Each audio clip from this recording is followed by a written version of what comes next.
हा सांगायला गुणवंत विद्यार्थ्यांचा सत्कार करण्यात आला, नेमकं काय निमित्त होतं काय सांगा? दरवर्षी जसं अजितदादांच्या वाढदिवसानिमित्त आम्ही 22 जुलैला दरवर्षी कोणता ना कोणता कार्यक्रम घेत होतो. मागच्या वर्षी जसं गुणवंत विद्यार्थ्यांचा कार्यक्रम घेतला होता, यावर्षी दुर्दैवाने आम्हाला जयंतीनिमित्त हा कार्यक्रम घेण्याचा आमचा संकल्पना होता.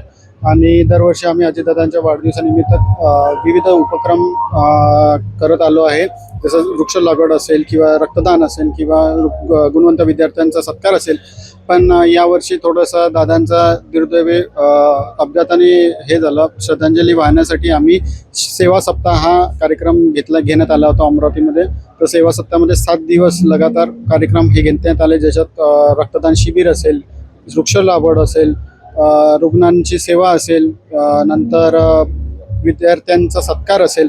आणि दादांच्या वाढदिवसानिमित्त 22 तारखेला पहिल्या दिवशी सुरुवात आम्ही ही रक्तदानाने केली. आणि रविवार असल्यामुळे आज 26 तारखेला आम्ही हा कार्यक्रम सगळ्यात मोठ्या प्रमाणात घेण्यात आला, ज्याच्यात 12वी आणि 10वी या विद्यार्थ्यांचे सत्कार घेण्यात आले, ज्याच्यात 10वीचे 85च्या वरती आणि 70च्या वर 12वीचे अशा विद्यार्थ्यांचेच फक्त सत्कार घेण्यात आले, ज्यांनी प्रेरणा भेटली पाहिजे की बाकी विद्यार्थ्यांना की बा सत्कार हा कार्यक्रम जसा आपण 75 किंवा 80च्या वर विद्यार्थ्यांचाच घेतो आहे. कारण त्यांचा एक मान सन्मान कुठे ना कुठे त्यांना एक पुढची दिशा दिसली पाहिजे. आणि दादांचं जसं नियोजन पद्धतीने कार्यक्रम करण्यात येत होते, आम्ही या नियोजनमध्ये दादांची आठवण ठेवून हा कार्यक्रम घेण्यात आला.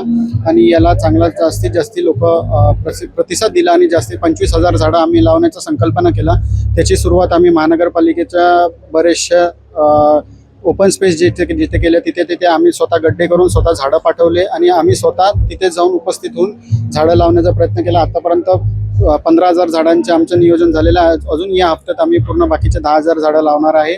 आणि या झाडांचे म्हणजे बघण्यासाठी आणि तिथलं सांभाळण्यासाठी तिथल्या नागरिकांना एक आम्ही जबाबदारी म्हणून दिली आहे, जेणेकरून यावर्षी जो अल्निनो जो हे आलेला आहे, संकट आलेलं आहे भारतावर म्हणजे पूर्ण देशावर, ज्यांनी पाण्याचा प्रॉब्लेम चालू झाला आहे पूर्ण देशभरात, तर तो पुढच्या काळात या भविष्यातल्या घडणारे पोरं त्यांचा नाही झाला पाहिजे, त्याच्यासाठी आम्ही हा उपक्रम सुरुवात केली आहे.